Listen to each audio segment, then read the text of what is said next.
I was a teacher on the west side of San Antonio, which is for those your listeners who are in San Antonio, the west side is this beautiful, historic neighborhood, Mexican-American neighborhood. It's also one of the poorest zip codes in the whole state of Texas. So every day I saw my students struggling to overcome poverty and these systems that were designed to hold them back. And the school I was at was underfunded. I mean, it's Title I school. I taught 45 kids in one classroom, and the classroom was not that much bigger than the studio. Oh my God. So you may imagine 45 kids in here. I literally had kids sitting on the air conditioning unit because there weren't enough desks. I mean, this is crazy. This is the 21st century in America, in the United States of America. Wow. And it pissed me off. I mean, I had one student. I was a first-year teacher.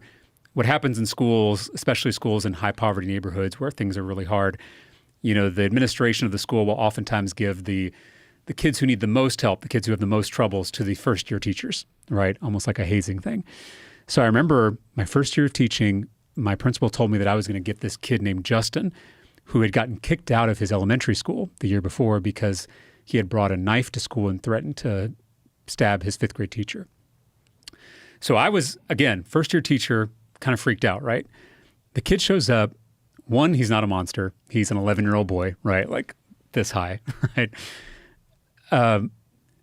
I took him aside, introduced myself, told him I was happy he was in class, told him I wanted to get to know him. He gradually started to raise his hand a little bit more in class. He was super smart, super just quick. He also had like a great smile. He's very popular with the girls in the class, a lot of personality. And I started to invite him to our little lunch group because I had kids who came and ate in my classroom during lunch. And we started to kind of build a rapport. And he didn't have a lot of male teachers, so I think that was helpful to see a guy as a teacher and be able to build a relationship with him. Anyway, right before winter break that year, it's the last day of school, he brought me this wrapped gift. The wrapping was all jankety, but I opened it up and it was this little cup with a snowflake on it that he had bought at the Dollar Tree for his teacher. Again, this is a kid who was going to stab his fifth grade teacher. A few months later, he's bringing a snowflake cup to his sixth grade teacher. And I was feeling like I was on top of the world as a teacher. I was like, who's going to make the movie, right? Like, here I am, right?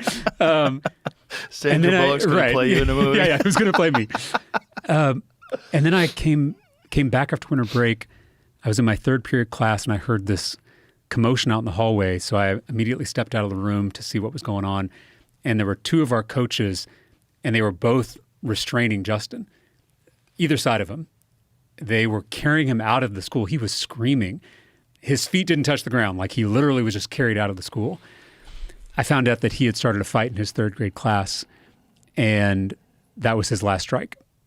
And it was the last time I ever saw Justin. I did some digging to figure out what had happened. Turns out in the previous semester, Justin had been seeing a therapist that was provided by the school district. And it was this lady that he really was hitting it off with and getting along with. And they were going through all his issues because Justin had been abandoned by his mother at a very early age, which that'll screw anybody up, right? Justin had experienced violence, had experienced all this trauma. And so for the first time, there was a professional who was helping him work his way through it. And there was a teacher who liked him and who believed in him. And that was all it took for Justin to see all these improvements. And I found out that after winter break, that because of budget cuts from the legislature, the district had eliminated the therapist. So this lifeline suddenly went away for Justin. So literally everybody had abandoned Justin, including his own mother, and now the adults that he was trying to trust again were abandoning him. And so that was the kind of radicalizing experience for me, because these people at the state capitol had cut $5 billion from our schools. Who knows why? Who knows what the justifications were? But I saw firsthand how that screwed up a kid's life.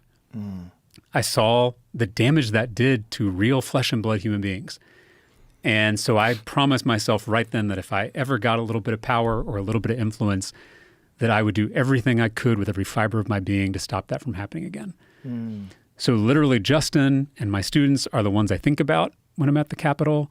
They are the criteria that I use to evaluate public policy, not if it's a Democratic bill or Republican bill, not if it's going to get me, ex-lobbyist support. It is, will this help my students or will it hurt my students? Period.